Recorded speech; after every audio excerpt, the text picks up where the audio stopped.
എന്തൊക്കെയാണ് ചാരു നീ പറയുന്നത്? സത്യം ചേച്ചി, ഞാൻ എന്റെ കണ്ണുകൊണ്ട് കണ്ട്, എന്റെ ചെവി കൊണ്ട് കേട്ട്. സത്യപാലൻ സാറിനെ കൊണ്ട് കൈക്കൂലി വാങ്ങിപ്പിക്കാൻ ആവത് നോക്കി. പക്ഷെ സാറ് മാന്യനായതുകൊണ്ട് അത് സമ്മതിച്ചില്ല. അതിന്റെ ദേഷ്യമുണ്ട് ആർച്ച ചേച്ചിക്ക്. ആണോ? ആ, അങ്ങേരെ കൊണ്ട് കൈക്കൂലി വാങ്ങിപ്പിക്കാൻ നോക്കിയ സ്ഥിതിക്ക് അവര് ഉറപ്പായിട്ട് കൈക്കൂലി വാങ്ങിക്കും. വേണ്ടിട്ട് അവരെന്ന് ഈ ഒരുങ്ങിക്കെട്ടി പോകേണ്ട വല്ല കാര്യമുണ്ടോ?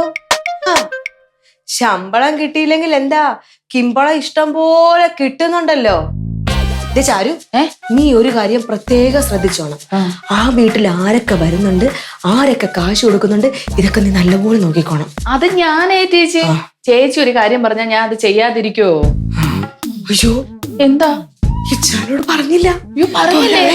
പെട്ടെന്ന് പോയി പറഞ്ഞു.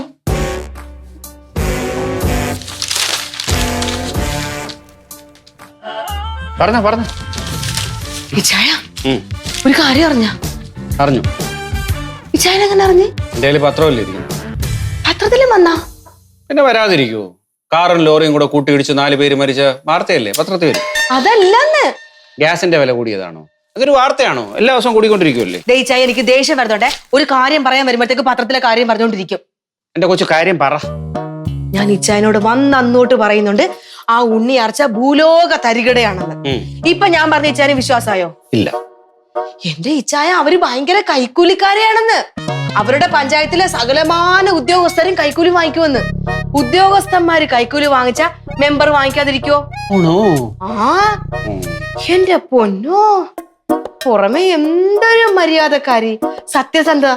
ഇപ്പഴല്ലേ ഉള്ളിലിരിപ്പ് മനസ്സിലായത്. എന്റെ പൊന്നു മോൾക്ക് ഈ വെളിപാട് എവിടെ നിന്നാ കിട്ടിയേ? വെളിപാടൊന്നും അല്ല, ചാരു പറഞ്ഞതാ. ഇന്നേ അവിടെ ഭാര്യയും ഭർത്താവും തമ്മിൽ ഭയങ്കര വഴക്കായിരുന്നെന്ന് അവളെല്ലാം ഒളിഞ്ഞു നിന്ന് കേട്ട്. ഇടീ, ഒരു വീടാകുമ്പം ഭാര്യയും ഭർത്താവും തമ്മിൽ വഴക്ക് കൂടും. അത് ഇപ്പുറത്ത് വന്ന് പറയണത് വൃത്തികേടാ. അയ്യേ, കുടുംബകാര്യം പറഞ്ഞല്ല രണ്ടും കൂടെ വഴക്കിട്ടത്. അങ്ങേര് കൈക്കൂലി വാങ്ങാത്തതാണ് അവരുടെ പ്രശ്നം. അതിന്റെ പേരിൽ അങ്ങേരെ ഇനി പറയാൻ ബാക്കിയൊന്നുമില്ല. ഉണ്ണിയാർച്ച ഇച്ചാന് വിശ്വാസം വരുന്നില്ലല്ലേ? അല്ലേലും അവളുടെ കൊഞ്ചലും കുഴലും കണ്ട ഇച്ചാന് പിന്നെ വേറൊന്നും വേണ്ടല്ലോ. ആലിസ, ഞാൻ ഒരു കാര്യം പറയാം. നമ്മൾ ആരെ കുറിച്ചെങ്കിലും മോശമായിട്ട് പറയുകയാണെങ്കിൽ നമ്മളെ കുറിച്ച് മോശം പറയാൻ ആരെങ്കിലും ഉണ്ടാവും. ആ തത്വം നീ ഓർത്താൽ നല്ല.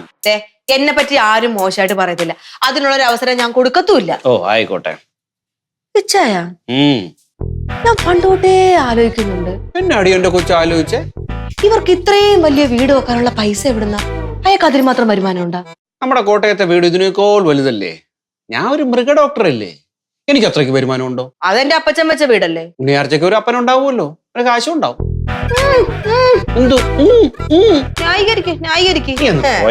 ഇച്ചായൻ എന്തൊക്കെ ന്യായീകരിച്ചാലും അവരൊരു കൈക്കൂലിക്കാരിയാ. ഇപ്പൊ അവര് മാത്രല്ല, അവര് അങ്ങേരെ കൂടെ അങ്ങനെ ആക്കി മാറ്റും. നീ ഒരു കാര്യം ചെയ്യ്, വിജിലൻസ് കൊണ്ടുപോയി പരാതി കൊടുക്കും. അതാരാ?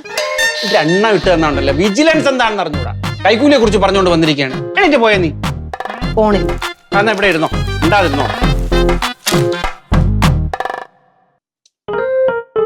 ഇല്ലല്ലോ. എന്റെ മോത്ര ശരിയല്ല. വായിക്കുമ്പോ എത്തി നോക്കരുതേ, ഇഷ്ടമല്ലേ? പോയ കഥ നല്ലത്.